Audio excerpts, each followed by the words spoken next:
قرآن مجید میں سورۃ النحل آیت نمبر 68-69 میں اللہ تعالیٰ فرماتے ہیں وَأَوْحَى رَبُّكَ إِلَى النَّحْلِ أَنِ اتَّخِذِي مِنَ الْجِبَالِ بُيُوتًا وَمِنَ الشَّجَرِ وَمِمَّا يَعْرِشُونَ، اور تمہارے رب نے شہد کی مکھی کو الہام کیا کہ پہاڑوں میں گھر بناؤ، درختوں میں گھر بناؤ اور چھتوں میں، پھر ہر قسم کے پھل سے کھاؤ اور اپنے رب کی راہیں چلو کہ تیرے لیے یہ نرم اور آسان ہے۔ اس کے پیٹ سے ایک پینے کی چیز رنگ برنگی نکلتی ہے جس میں لوگوں کے لیے تندرستی اور شفا ہے، بے شک اس میں نشانی ہے دھیان کرنے والوں کو۔ قرآن کریم کی اس آیت مبارکہ میں شہد کی مکھی اور شہد کے متعلق جو بیان ہے، اس میں 3 چیزیں سامنے آتی ہیں۔ نمبر 1، شہد کی مکھی کے ٹھکانے بلندیوں پر ہوں گے۔ نمبر 2، اپنا رزق پھلوں سے حاصل کرے گی۔ نمبر 3، اس کے منہ اور پیٹ سے مختلف جوہر خارج ہوں گے جس میں شفا ہے۔ قرآن مجید میں جہاں جنتیوں کے لیے جنت کے کھانے اور پینے کا تذکرہ ہے، وہاں شہد کا بھی تذکرہ ہے، جس سے اس کی اہمیت اور افادیت واضح ہو جاتی ہے۔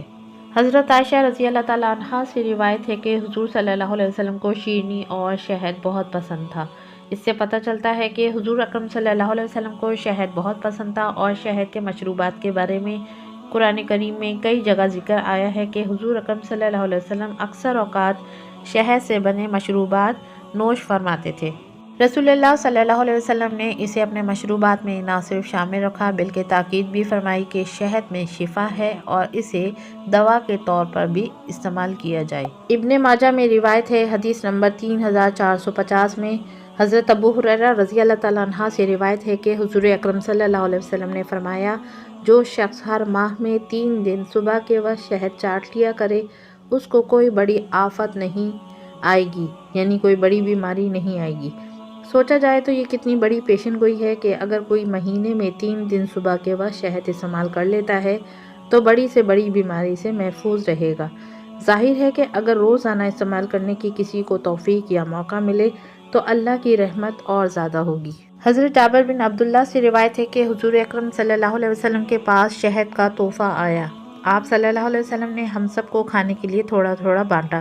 میں نے اپنا حصہ لے لیا اور پھر میں نے عرض کیا، یا رسول اللہ صلی اللہ علیہ وسلم، میں تھوڑا سا اور لے لوں؟ تو آپ صلی اللہ علیہ وسلم نے فرمایا، اچھا۔ حضرت عبداللہ بن مسعود رضی اللہ تعالیٰ عنہ سے روایت ہے کہ رسول اکرم صلی اللہ علیہ وسلم نے فرمایا کہ لازم کر لو اپنے اوپر 2 شفاؤں کو، شہد اور قرآن پاک۔ اس سے زیادہ بڑی اور واضح دلی کیا ہوگی کہ شہد میں شفا ہے۔ دور حاضر میں شہد نہ صرف میٹھے کے طور پر استعمال ہوتا ہے بلکہ بطور دوا بھی استعمال کیا جاتا ہے۔ سائنس آج بھی بے حد ترقی اور تجربات کے باوجود مصنوعی شہد بنانے میں ناکام رہی ہے۔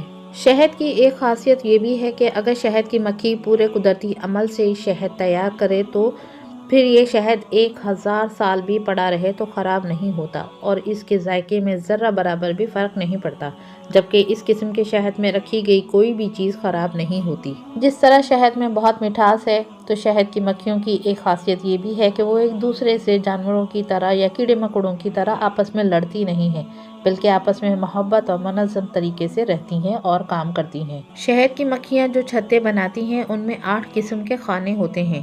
ان میں انڈوں، بچوں، شہد، موم کے خانے الگ الگ ہوتے ہیں۔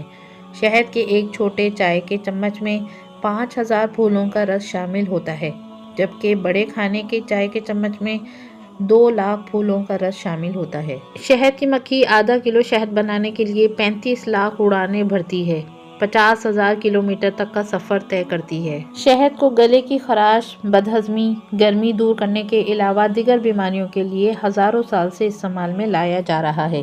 کچھ مغربی ممالک میں شہد کی مکھی کے ڈنک سے جوڑوں کے درد اور سوجن کو بھی دور کیا جاتا ہے۔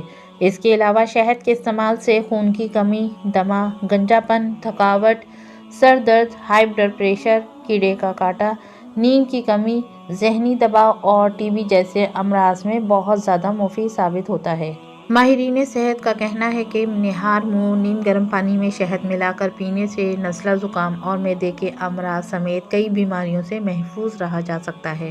شہد میں قدرت نے مختلف اجزاء کو اس خوبصورتی سے ترتیب دیا ہے کہ دنیا کی کسی بھی بیماری میں اسے استعمال کرنا افاقے کا باعث بنتا ہے، کیونکہ یہ ایک انسانی خوراک ہے اور اس کے کوئی سائیڈ ایفیکٹ نہیں ہیں۔